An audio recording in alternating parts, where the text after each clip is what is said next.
Hello everyone, welcome back to our YouTube channel exam crack with Mitali. मैं अच्छी I hope कि आप सभी लोग बहुत अच्छे होंगे। आज मैं आप लोगों के सामने फिर एक नई वीडियो लेके आ गई हूँ। इस वीडियो में मैं आप लोग से डिस्कस करने जा रही हूँ CUET के बारे में। CUET क्या होता है, इसकी क्वालिफिकेशन क्या होती है, एज लिमिट क्या होती है, लेटेस्ट इन्फॉर्मेशन CUET के लिए क्या है, इन सभी चीज़ों के बारे में इस वीडियो में डिस्कस करने जा रही हूँ। तो वीडियो को स्टार्ट करने से पहले आपसे एक छोटा सा रिक्वेस्ट है कि अभी तक चैनल को सब्सक्राइब नहीं किया तो सब्सक्राइब कर दीजिएगा।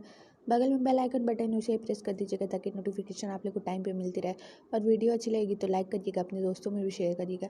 तो चलिए, ये बहुत ही इंपॉर्टेंट टॉपिक है उन सभी स्टूडेंट के लिए जो क्लास 12th पास आउट किए हैं, जिनको अभी ग्रेजुएशन में एडमिशन लेना है। उन सभी स्टूडेंट के लिए ये वीडियो बहुत ही हेल्पफुल होने वाली है। तो इस वीडियो को पूरा देखिएगा। वीडियो देखने के बाद किसी भी तरह की कोई डाउट हो तो मुझसे पूछ लीजिएगा। तो सबसे पहले हम जानते हैं यहाँ कि CUET क्या होता है। CUET जो होता है वो एक एंट्रेंस टेस्ट होता है जो सेंट्रल गवर्नमेंट के द्वारा कराया जाता है।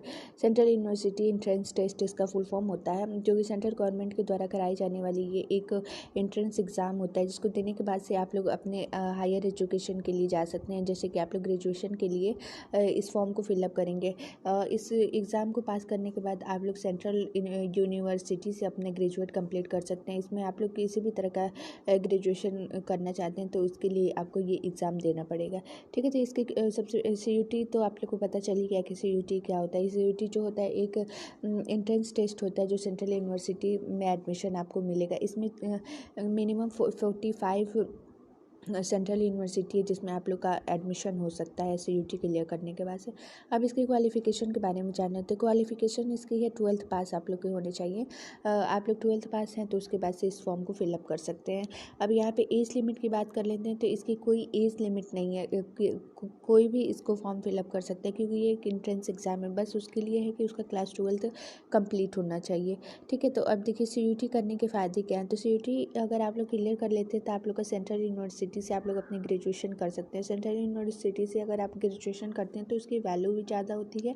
उसके साथ साथ आप लोग के कम फी में आप लोग का ग्रेजुएशन कंप्लीट भी हो जाता है। तो इसके यही फ़ायदे हैं। अब यहाँ पे मैं बात कर लेती हूँ कि इसके फॉर्म कब आते हैं। तो फॉर्म इसके अप्रैल में आ जाता है। अप्रैल में इसका फॉर्म आ जाएगा। ठीक है, और इसकी जो एग्जामिनेशन फ़ी होती है वो कितनी होती है। तो जनरल और OBC के लिए 650 रुपीज़ लगता है एग्जामिनेशन फ़ी। SC के लिए 600 लगता है और ST के लिए 550 रुपीज़ लगता है। और जो फॉरेनर स्टूडेंट है उन लोग के लिए 3000 लगता है इसकी फ़ी। अब यहाँ पे सिलेबस की बात कर लेते हैं। तो सिलेबस जो होता है आप लोग का लैंग्वेज से रहता है और जनरल टेस्ट होता है, और आप लोग की जो सब्जेक्ट एबिलिटी होती है वो इसका सिलेबस रहता है। अब यहाँ पे देखिए एग्ज़ाम पैटर्न की बात कर लेते हैं। एग्ज़ाम पैटर्न इसमें थ्री पार्ट में ये एग्ज़ाम होता है। Paper part 1, part 2 and part 3। Part 1 में आप लोग से लैंग्वेज से रिलेटेड क्वेश्चन पूछा जाएगा। एक लैंग्वेज रहेगा हिंदी और इंग्लिश में चूज करना रहेगा। सेकेंड पेपर रहेगा जिसमें से आप लोग अपनी लोकल लैंग्वेज को चूज कर सकते हैं। उसमें मिनिमम 13 लैंग्वेज रहते हैं जिसमें से आप लोग जैसे मराठी हुआ, बंगाली हुआ, ऐसे ऐसे सभी तरह के लैंग्वेज रहते हैं। तो आप लोग उसमें से कोई एक लैंग्वेज चूज़ करके उसका दे सकते हैं। और पेपर 2 में जो रहता है वो आपकी सब्जेक्ट से रिलेटेड क्वेश्चन रहता है। और पेपर 3 में जनरल टेस्ट होता है। और ये इसका जो एग्ज़ाम का जो मोड होता है वो ऑनलाइन मोड में आप लोग को एग्ज़ाम देने रहते हैं। और इसमें निगेटिव मार्किंग भी रहती है। और एग्ज़ाम MCQ रहता है। MCQ आप लोग को टिक करना रहता है। तो आई होप कि आपको सब कुछ समझ में आ गया होगा। इसके बाद भी कोई डाउट होगा तो मुझसे कमेंट करके पूछ लीजिएगा। Thank you for watching my video. और एक और इन्फॉर्मेशन, लेटेस्ट इन्फॉर्मेशन यही है कि नीट और JEE को भी CUET के अंदर लाने की बात चल रही है। न्यूज़पेपर में इसकी बातें चल रही हैं। अभी ये कंफर्म नहीं हुआ है। अगर होगा तो 2023 से ये लागू कर दिया जाएगा कि नीट और JEE को CUET में कंबाइन कर दिया जाएगा। तो ये एक लेटेस्ट न्यूज़ है। Thank you for watching my video.